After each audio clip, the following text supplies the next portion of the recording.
And you are from the East Coast, right? I'm from the East Coast. I'm from Lexington, Massachusetts. Thank you. Thank you. Go Minutemen. It's where the Revolutionary War began, for you history buffs out there. Yes. Really? It began there, huh? Okay.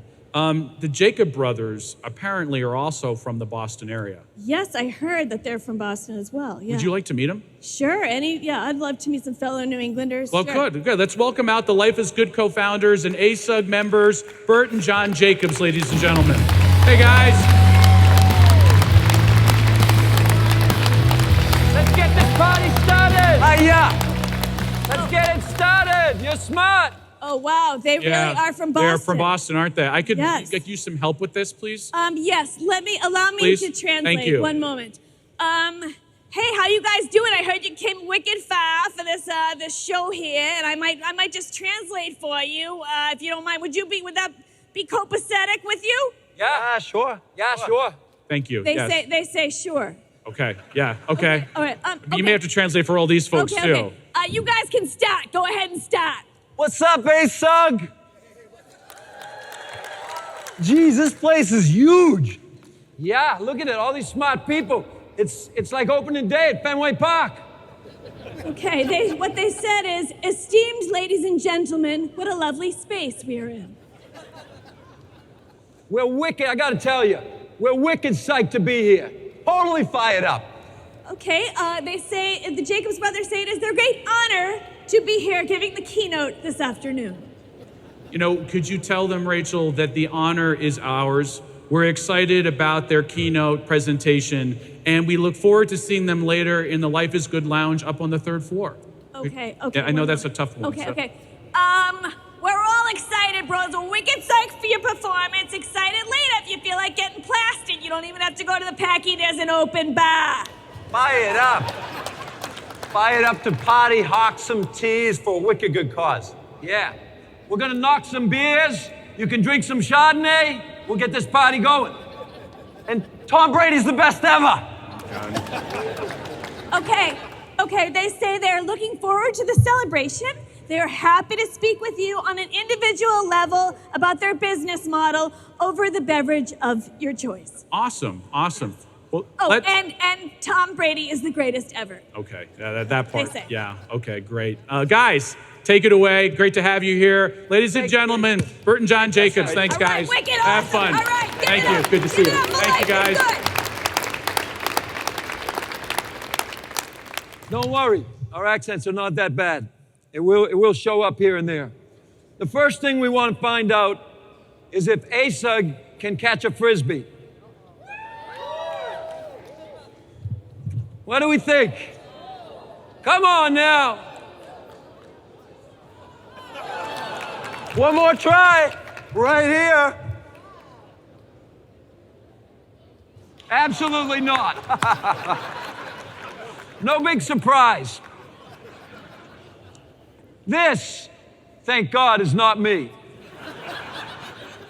This is him. And life is good, but growing up looking like that is not easy.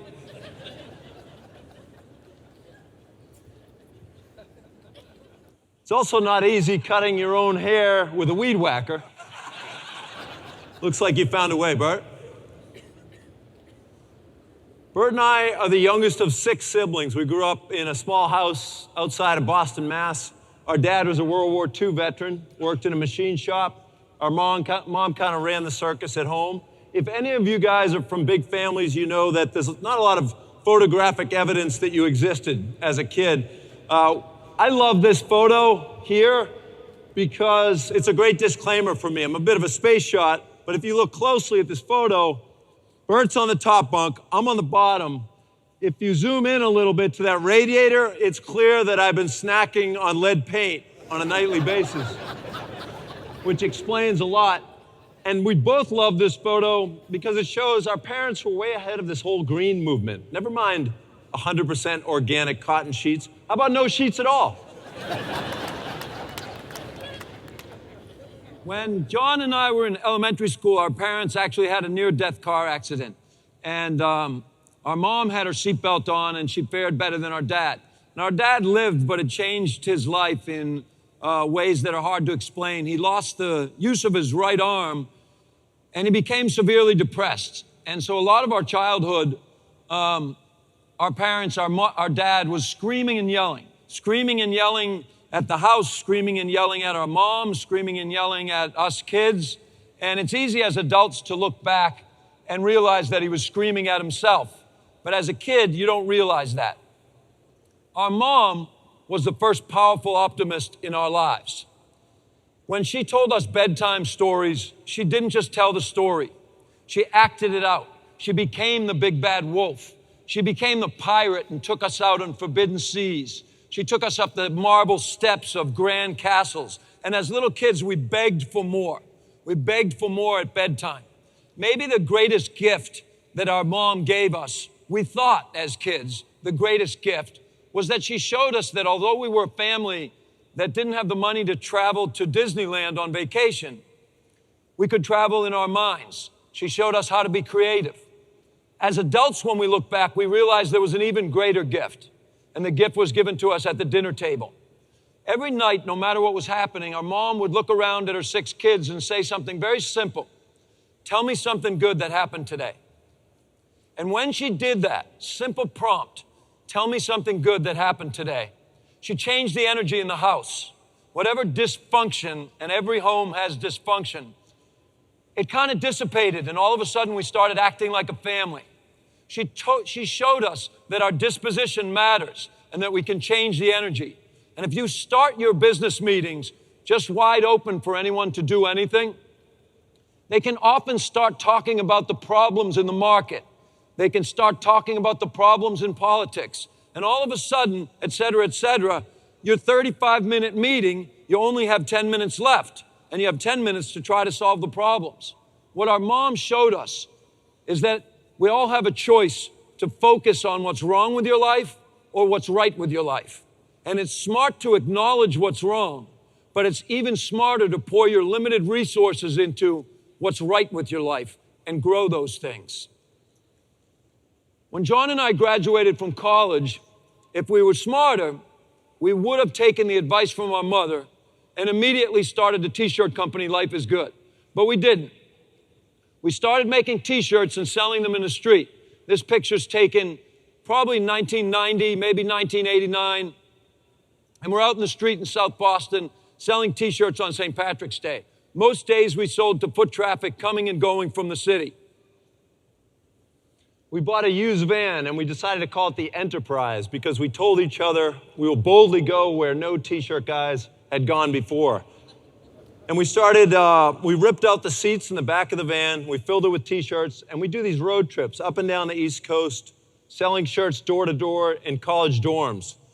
We were wildly unsuccessful for the next 5 years in terms of sales. We took some notes, but really, we had no idea where we were going. We didn't know what we were doing, but we believed in each other, and we were open to the adventure. I think it's you. Yep. One conversation we had repeatedly on those road trips was how the media seemed to inundate people with negative information. Murders, fires, disasters. Unfortunately, it's still true today. And we wondered to each other, could we create something that helps people focus on the good? We know bad things happen, like Bert said, all the time in the world, but a lot of good things happen too, and we don't feel like the media presents a balance there. We wondered, is the media right? Is the quality of life going down all the time? Is humanity going in the wrong direction? If you turn on the 6 o'clock news, you get the 6 o'clock violent murder report. It doesn't seem like we get a balance of what's really happening. So we decided to take a look at the real statistics over time. Let's take a look at a couple of major data points. Global poverty, okay? Global poverty in the year 1800, you can pretty much say everybody was poor. Everybody. 94% of the world was poor by almost any definition. If you weren't the king or queen, you were poor. Look at it today. Is it a shame that 10% of the world is still poor? Yes, it is. But we should be given the chance to celebrate that humanity has gone a long way, moved in the right direction. And believe it or not, capitalism has played a huge role in that. I know we look like hippies, but we're capitalists. We're hippie capitalists, if there is such a thing. Yeah. We're believers in making profit. You can't help anybody if you don't make profit. And nobody should ever blame somebody for wanting better things for their family, for wanting upward mobility. How do we think we created sanitation systems? How do we think we cured diseases? Capitalism works. Global child mortality, not to be confused with infant mortality. This means a child doesn't make it to the age of 6. Look at that statistic. 200 years ago is not a long time. Almost 45% of the children born on planet Earth wouldn't make it to the age of 6. Now, it's a shame today that the number is 4%, but that is fantastic progress. That is unbelievable. Do we know that? Or do we recognize that? Not usually. We don't hear these things. Let's look at one more. We could look at many more. I can tell you, for example, that we are living in the most peaceful time in the history of the world, by far. If you doubt that, read a book by Steven Pinker called The Better Angels of Our Nature. It builds a fantastic white data case that the further back we go in time, right, we often romanticize the past. The further back we go, the better your chances were of dying at the hands of another human. Chances are small today. Global literacy has consistently risen. You know what happens when literacy rises like this? Things that are steeped in ignorance, like racism and sexism, they fall down. The world can read. We're almost at 90%. That's remarkable in 200 years. Remarkable. So we are moving in the right direction. So we looked up this data. We had our little theory about the media. And then what did we do? We did the only thing anybody in here would do when they have a good idea and they want to share it with friends. You could probably guess. We had a keg party. And we invited our friends over our little dive apartment. We put up all the drawings we had, like 100 of them on the wall. And we asked people to make notes on them, right on the wall, and tell us what they liked. And this one drawing got the most comments on it. And all over the place, there were written, scribbled little notes. And one girl in particular wrote, "This guy's got life figured out." And we kind of distilled that sentiment down to 3 simple words that changed our lives forever. And a week later, we took our first Life is Good shirts to a street fair in Cambridge, Mass. And that was the first day selling. We were used to selling about a dozen shirts in a full day. This day, we have 48 Life is Good shirts amidst all our other designs. And one after the other, within the first hour of the show, within 45 minutes, we sold all 48 shirts. All walks of life were buying. Harley Davidson guy, school teacher, skateboarder, all buying that one tee. And we knew immediately we finally had something. We just didn't know what to do with it. Yeah, so then we did this thing that anybody from the Boston area does when you're trying to figure something out. You get in a van and you drive down to Cape Cod, and we went swimming in the ocean. So while we're swimming in the ocean, we came up with a brilliant idea. Let's try to sell these to retailers. So we drove around the Cape, soaking wet. Everybody thought we stole the T-shirts. Nobody would open us up. But finally, at the end of the day, this one woman with a flip-flop shop, she opened us up. She bought 24 shirts. It's about a week and a half later, and she called our apartment. And she said, "Hey, guess what? We sold all 24 shirts. We want to get some more." I said, "That's fantastic. We'll send you more." She said, "Do you remember that our shop is right next to an ice cream shop?" I said, "Yeah, I do," but I was a little slow on the uptake. And she said, "We're wondering if that Life is Good guy eats ice cream." I said, "Nobody will." So Jake started eating ice cream. 2 weeks later, that woman, Nancy, down the Cape, her sister-in-law called from up in Vermont, and she said her and her husband have a shop on the mountain bike path. And she said, "We want the shirts too. We want to know if the character who now had the name Jake, if Jake can ride a bicycle." This time I was smart and said, "He does not ride a bicycle, but he will if you pay in advance." So Jake started riding a bike. We've never been brilliant businessmen, which is probably obvious at this point. But it's not about being brilliant. It's about listening and staying open to ideas. People think sometimes that you make this up. You can't make this shit up. You can't. We realized we had a pretty cool job, though. All we had to do was listen to what people love, whether it's music or hiking or a peanut butter and jelly sandwich or playing with your dog, and just celebrate those things. So the business starts to grow right under our feet. We were actually making tons of operational mistakes. We didn't know how to run the business. We didn't go to business school. We made every mistake in the book, but the brand concept was so strong that it was growing fast. A lot of people sitting in this room would have grown it to a $30 million business in those 5 years. We grew it to a $3 million business, but it was really moving in the right direction. I just want to see if we can get one catch out there. Can we get one catch? Right down the middle, somebody. No, let's go out here. Come on. Come on. Let's get Johnny. Let's get out of here. Come on, let's get out of here. Thank you so much. Somebody's going to catch one. When somebody catches one, we want a standing O. I believe that. One thing we didn't count on was the kind of letters and emails we started getting from customers. Yes, we got people saying thanks for helping me celebrate my favorite activity. We also got people dealing with cancer, losing loved ones, and saying things like, your hat helped me stay positive during chemo, or we all wore Life is Good to the memorial service because my brother lived with that kind of spirit. It was unbelievable, incredibly moving, but we didn't know what to do with it. We just put it in a drawer. We were trying to figure out how to run a business. Finally, we realized all we have to do is share these letters, and they can lift people. And I want to share one of our favorites right now, and this is from a couple 10-year-old boys. The letter goes, Dear Bert and John, my name is Alex. I have a brother, Nick, and we're 10. We both have extra challenges in the world, but at the end of the day, we still have each other.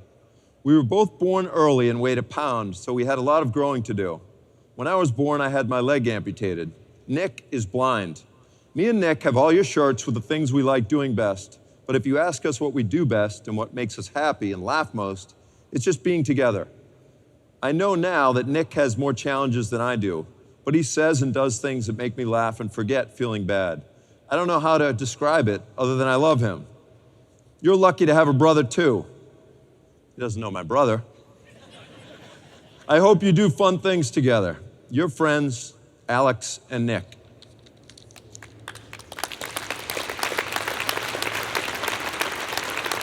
What do you do with a letter like that? We really didn't know what to do. Sometimes these days, we have a kids foundation, and sometimes people will ask us, did you mean to integrate the social work? Did you set out to do that? We had no idea. We were honestly trying to avoid getting a job. And it just started, we stumbled onto it. We really did. And they weren't the only story, Alex and Nick. It's one of our favorites, but we started to receive hundreds and then thousands. This is another great story. So many of the inspiring ones came from the little ones.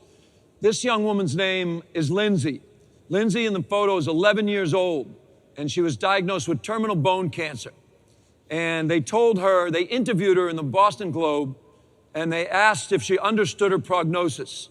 And she said, yes, they don't think I'm going to live longer than a year. And the journalist said, can I ask why you're wearing a t-shirt that says life is good? And she said very matter-of-factly, well, before I was sick, I took my life for granted. Now I want to make sure every day counts.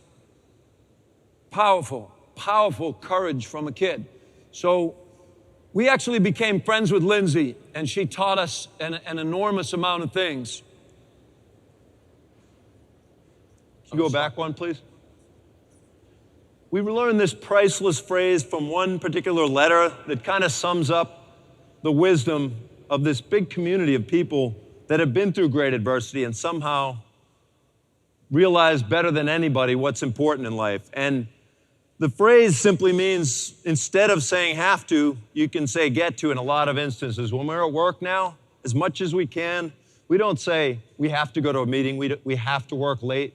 We get to do those things because we have meaningful work. We don't have a job. We don't have to come to ASUG. We get to come to ASUG, all of us. In our personal lives, do we have to go to the grocery store, or do we get to go to the grocery store because we live in a land of abundance? Do we have to do the bills, or do we get to do the bills because we have a roof over our head? It's amazing how one simple word shift can take you from a place of burden and sometimes martyrdom that we all feel at certain times when we're overwhelmed or frustrated, take you from that place to this rock-solid foundation of gratitude. So our customers taught us something pretty amazing. And once again, we were at that kind of pivotal point where we had to figure out what to do next. We had recently set aside a little budget because in those first 5 years, we didn't do any advertising. So we were told by the experts that that's not sustainable and that we should do a little radio, maybe even a little newspaper and television, and we set aside a little budget. But now we took that money and did the only logical thing anybody in this room would do. We had a pumpkin festival. And we didn't know if anybody would show up to the pumpkin festival. All the proceeds from the event were going to go to families of kids with life-threatening conditions. And we really didn't know if anybody would show up, but they did. The first one was in southern Maine. And I don't know if you've been to southern Maine in October, but it's not bikini weather, okay? This woman's clearly 15 months pregnant, shows up in a bikini. And the most amazing thing about the event, we raised over $80,000. We ran out of pumpkins, we ran out of pumpkin ice cream, we screwed everything up, but people showed up, they went home in their pickup trucks, they got pumpkins, and somehow we raised $80,000. Well, that pumpkin festival, thank you. That was a long time ago, thank you very much. And the pumpkin festival kept growing, and SAP eventually became a major sponsor of our little pumpkin festival that grew. And this is a photograph of the Life is Good Pumpkin Festival breaking the world record, over 31,000 lit carved pumpkins in one place at one time. And with the help of businesses like yours, it raised over $500,000 in one night. $500,000, every penny going to people who really need it. Thank you. So we created the Life is Good Kids Foundation to help kids overcome poverty, violence, and illness. We talk a lot about staying open, where adults, a lot of times, we start to view the world a lot more cynically and skeptically. If you're a young, healthy kid with love in their life, you kind of live your life open, exploring, meeting new people. It's not so easy to do that when you're facing everyday trauma. And our brand is all about emotional health, and we felt like it was very natural and authentic to try to spread the power of optimism to kids who need it more than anybody. And our customers can understand that connection. That's why they help us grow the foundation. And today, the foundation is helping to improve the quality of care for over 1 million kids every year.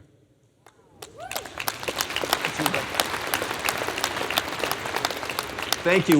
One simple way we've integrated our nonprofit, because we are a unique structure, being a business and a nonprofit, one way we've integrated it is we donate 10% of our annual net profits to our Kids Foundation. That simplifies things, and we love simplicity.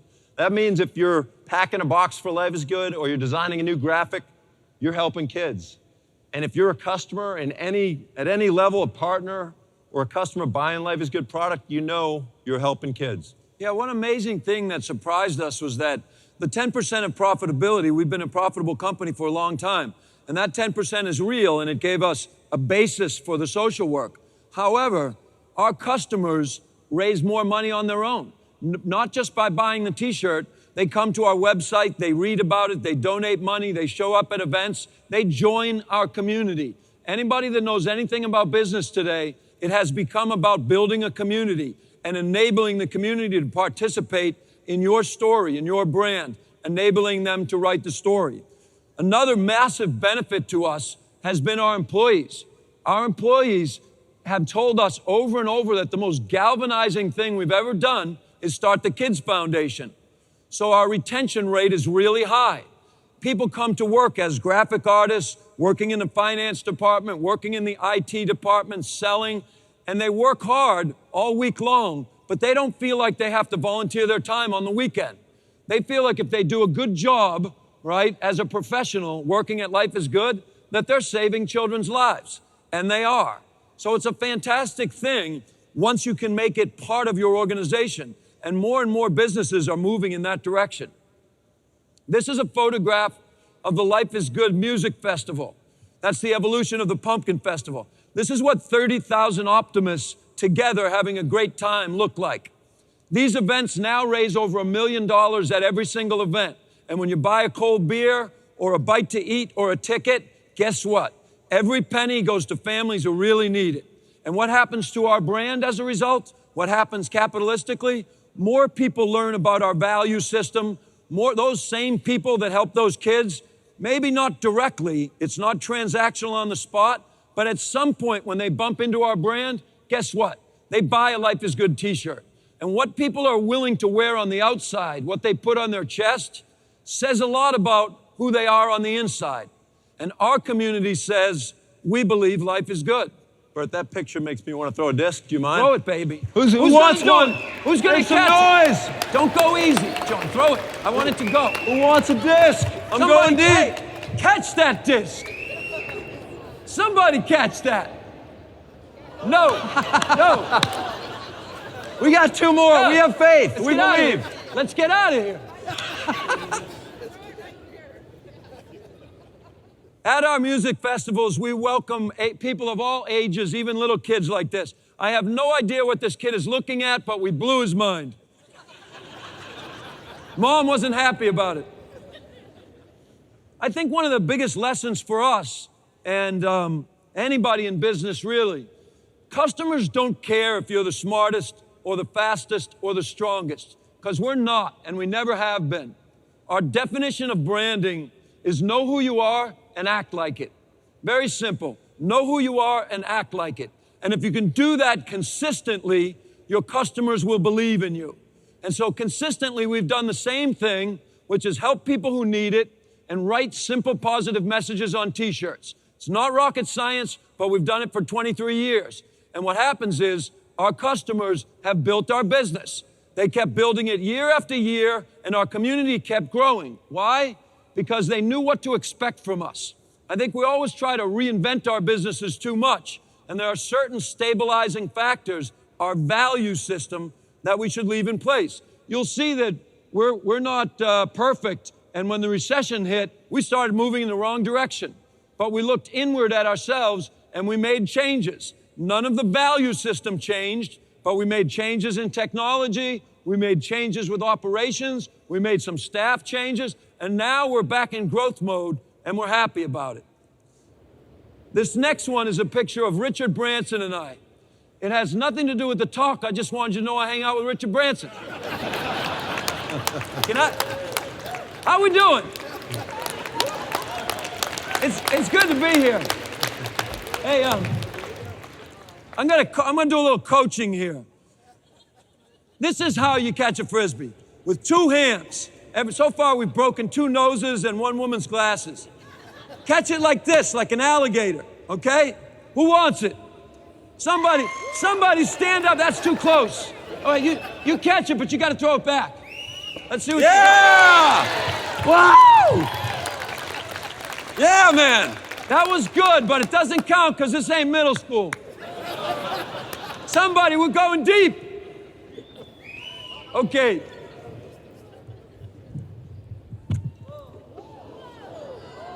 Somebody! Yes! Yes!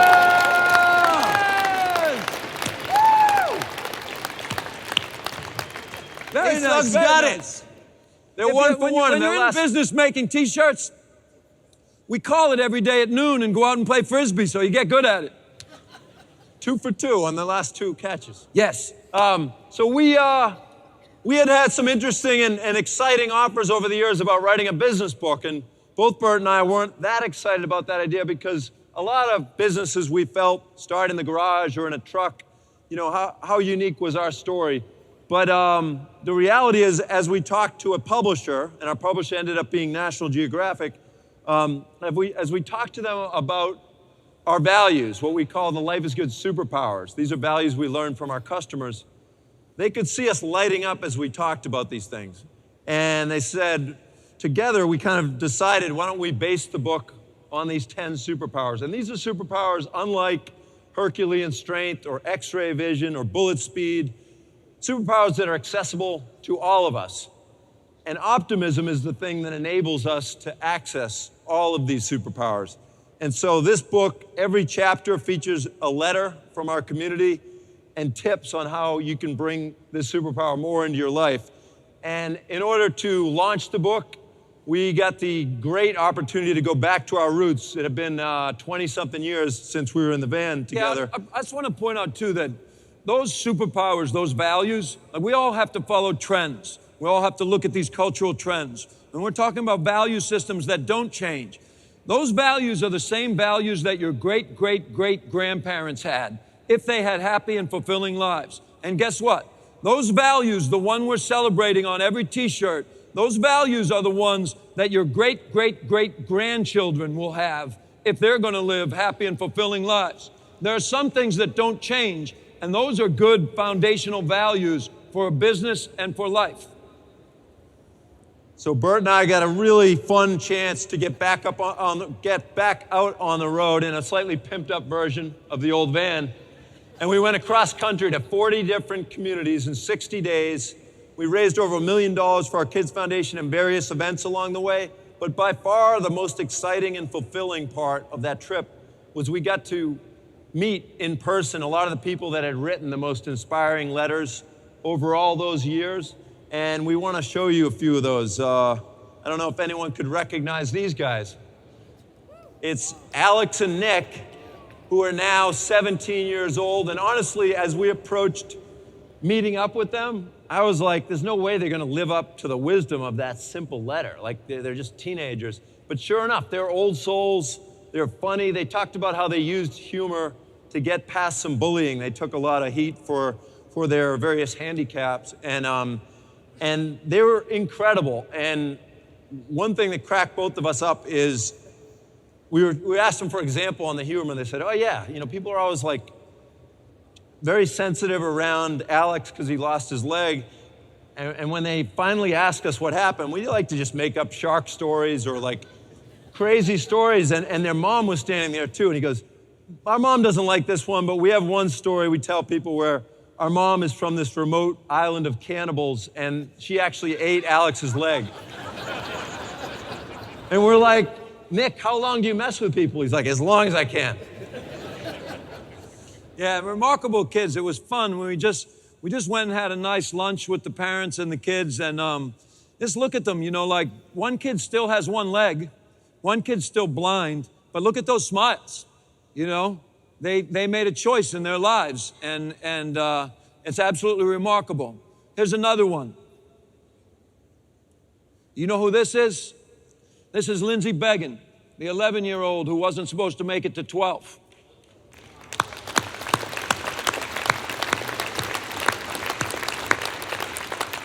She's a remarkable young woman. She lives in San Francisco, and we've been in contact with her all along, but it was really nice to go visit with her on our road trip. And when we shot a short video when we went to visit, so we're going to play that for you, okay?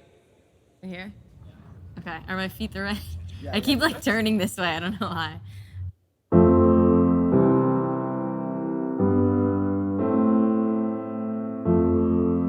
Hi, my name is Lindsay.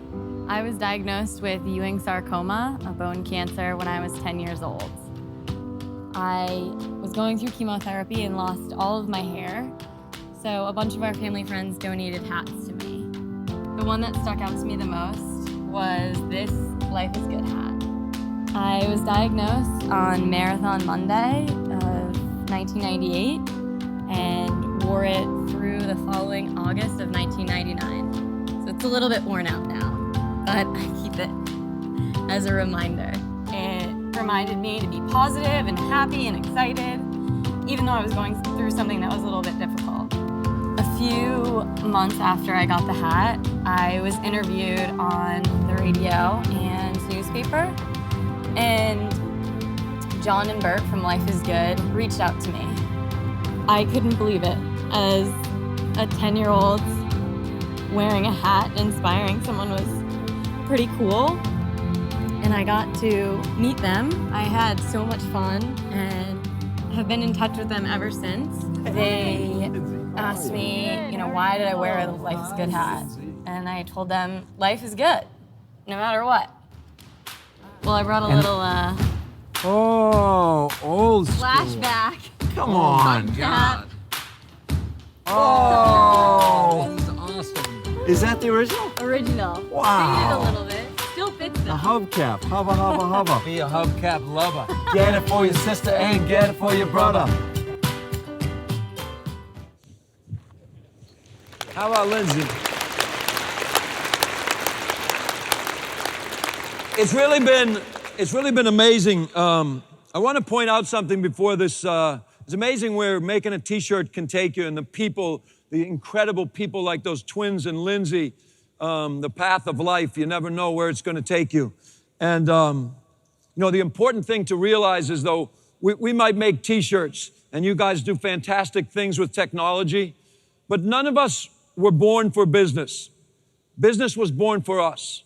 Business is a tool, and it's a subcategory of our lives. So I hope that you realize, although this is a business conference and we're telling a business story, it's really just a tool for us to think about the people that we love and the things that we love and the way that we live our life. That's what this has been about for us. It's a gift, and it's a gift to be together with you guys, to be able to share special stories like Lindsay's. I want to point out that these Frisbees that we're throwing out, they retail for $20, but you'll see that John and I signed the back, so now it's worth 10. Should we do one more, John? Let's turn 2, double play.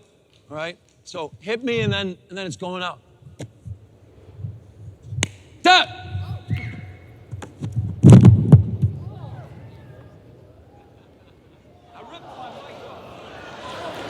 Yes! I think I saw a tip and a legitimate catch.